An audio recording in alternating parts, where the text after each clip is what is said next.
हाँ वेखो जी Pakistani tractor driver केड़ी जगह तो यह ट्रैक्टर चला रहा देखो जी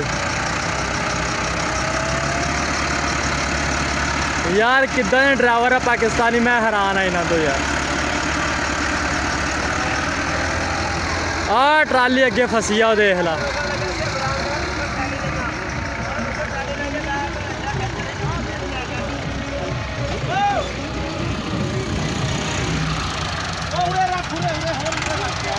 आ परे ट्रैक्टर फसया मौलवी का ते आ हुण 85 ना पहले पिछे करना धक्का दे के रैंप काफ़ी बड़ा।